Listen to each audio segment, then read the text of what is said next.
গোপাল ভাঁড়ের জ্যোতিষচর্চায় বেশ নামডাক ছিল। মাঝে মধ্যে কিছু কিছু মানুষ তার কাছে ভবিষ্যৎ জানার জন্য হাজির হতো।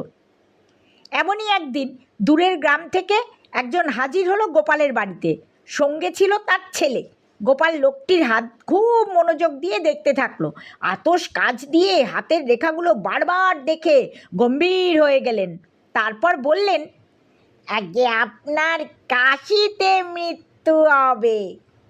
মানুষের মৃত্যু তো থাকেই, কাশিতে দেহাবসান হবে জেনে লোকটা কিঞ্চিৎ স্বস্তি বোধ করলো।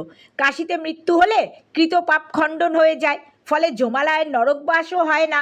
গণনার দক্ষিণা দিয়ে গোপালের কাছ থেকে বিদায় নিয়ে লোকটি বাড়ি ফিরে গেল। বেশ কিছুদিন পর লোকটি কাশির অসুখে পড়ে মারা গেল। লোকটির শ্রাদ্ধ শান্তির পর তার ছেলে একদিন হাজির হলো গোপাল ভাঁড়ের বাড়িতে। অভিযোগ জানিয়ে বলল, মশাই, একই রকম আপনার জ্যোতিষ বিচার।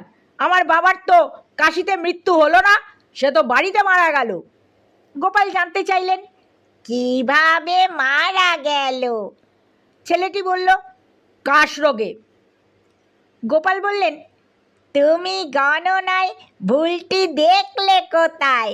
আমার গণনা তো অব্যর্থ।